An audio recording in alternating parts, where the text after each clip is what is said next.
À travers les cultures et à travers l'histoire, le cœur humain a toujours aspiré à quelque chose qui transcende le quotidien. Ce désir profond, cette recherche de sens et de but, nous mène souvent à une quête pour comprendre le divin. Que nous l'appelions Dieu, Allah, Yahvé ou simplement une puissance supérieure, le désir de se connecter à quelque chose de plus grand que soi semble ancré au plus profond de notre être. Cette aspiration se manifeste dans les anciennes pyramides pointant vers les cieux, dans les arcs majestueux des cathédrales gothiques et dans les appels mélodieux à la prière résonnant des minarets. Elle résonne dans les réflexions philosophiques de Socrate, la poésie profonde de Rumi et la musique bouleversante de Bach. La recherche de Dieu ne se limite pas aux écritures poussiéreuses ou aux rituels solennels. Elle se vit dans les moments quotidiens d'émerveillement, un coucher de soleil à couper le souffle, la naissance d'un enfant, la beauté complexe d'une fleur. Elle émerge dans les moments de joie et de tristesse, nous murmurant que nous ne sommes peut-être pas seuls dans cet univers vaste et mystérieux. C'est cette quête universelle, ce besoin humain impérissable de se connecter au divin, que nous allons explorer ensemble. Pour beaucoup, la complexité et l'ordre même de l'univers suggèrent l'existence d'un créateur. De la danse complexe des galaxies dans le cosmos à l'équilibre délicat des écosystèmes sur Terre, le monde naturel semble vibrer d'une intelligence qui inspire l'admiration. Les scientifiques s'émerveillent des valeurs précises des constantes physiques, comme la vitesse de la lumière ou la constante gravitationnelle, qui sont finement réglées pour que la vie puisse exister. Même les plus petites variations de ces valeurs rendraient l'univers stérile et sans vie. Ce réglage fin remarquable de l'univers a conduit certains physiciens et cosmologistes à proposer le principe anthropique, l'idée que l'univers semble conçu pour la vie parce que nous, en tant qu'observateurs, sommes là pour l'observer. Bien que le principe anthropique reste un sujet de débat, il souligne indéniablement l'improbabilité étonnante de notre existence dans un univers apparemment aléatoire. La conception complexe des organismes vivants témoigne également d'un niveau d'ingéniosité qui défie toute explication simple. L'œil humain, par exemple, avec sa capacité à percevoir la lumière, à se concentrer sur des objets proches et lointains et à discerner des millions de couleurs, est une merveille d'ingénierie biologique. Au-delà des preuves physiques, nombreux sont ceux qui trouvent une preuve irréfutable de l'existence de Dieu dans le domaine de la moralité humaine. Le sens inné du bien et du mal, qui semble transcender les frontières culturelles, suggère une loi morale universelle, un compas moral ancré en nous. Ce compas moral nous pousse à des actes de bonté et de compassion, à rechercher la justice et l'équité, à valoriser la vie et la dignité humaine. Il nous murmure que nous sommes responsables de nos actes, qu'il existe une différence entre le bien et le mal. D'où vient ce sens moral inné? Les biologistes évolutionnistes pourraient soutenir qu'il s'est développé comme un mécanisme de survie, un moyen d'assurer la coopération et la cohésion sociale. Bien que cette explication soit plausible, elle ne rend pas compte de la profondeur et de l'universalité de l'expérience morale humaine. Le concept d'altruisme, par exemple, où des individus agissent de manière désintéressée pour aider les autres, même à leurs propres dépens, semble contredire la pulsion purement égoïste de la sélection naturelle.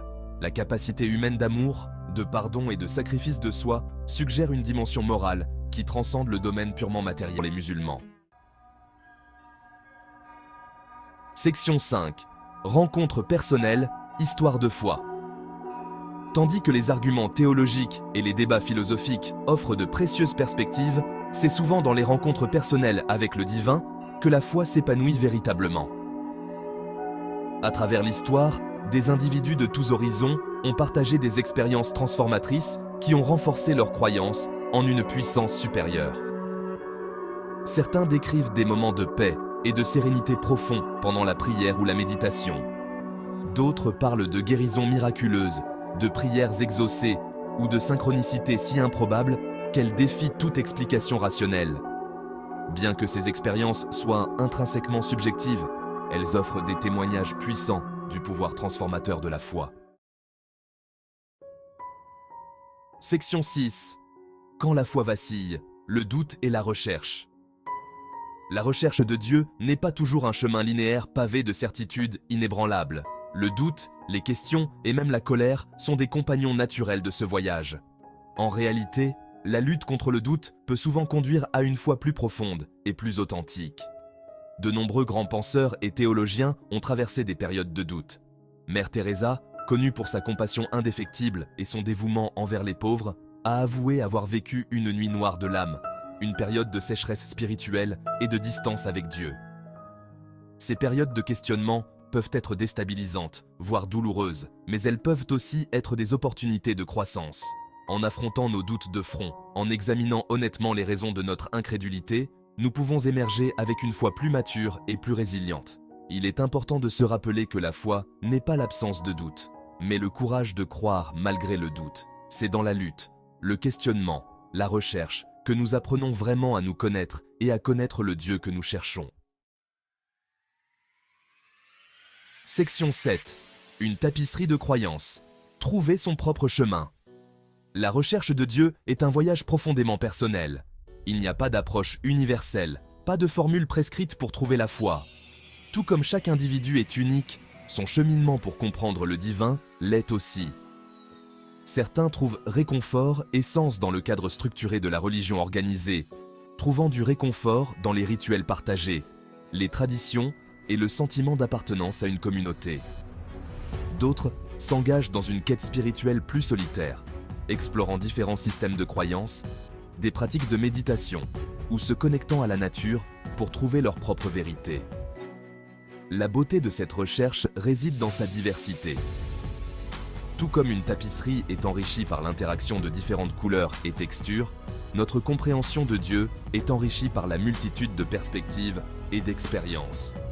C'est par le dialogue respectueux, l'ouverture d'esprit et la volonté d'apprendre les uns des autres que nous pouvons élargir notre propre compréhension et apprécier la richesse de l'expérience spirituelle humaine. Que vous vous sentiez attiré par la sagesse ancestrale de la Torah, le message transformateur des évangiles, les révélations profondes du Coran ou un autre chemin spirituel, l'important est d'aborder votre recherche avec un cœur ouvert et un esprit curieux. Section 8. La quête continue. Une invitation à la réflexion. La recherche de Dieu n'est pas une destination, mais un voyage. Une exploration continue qui se poursuit tout au long de notre vie. C'est un voyage marqué par des moments d'émerveillement, des périodes de doute et d'incertitude, et finalement, une compréhension plus profonde de nous-mêmes et de l'univers que nous habitons. Comme nous l'avons exploré ensemble, les preuves de l'existence de Dieu peuvent être trouvées dans la conception complexe de l'univers, le compas moral inné en nous et le pouvoir transformateur de la foi vécu par d'innombrables individus. Mais en fin de compte, la décision de croire ou non nous appartient à chacun. Je vous invite maintenant à vous engager dans votre propre voyage de réflexion. Explorez les questions qui vous tiennent à cœur. Recherchez la sagesse auprès de différentes traditions et perspectives.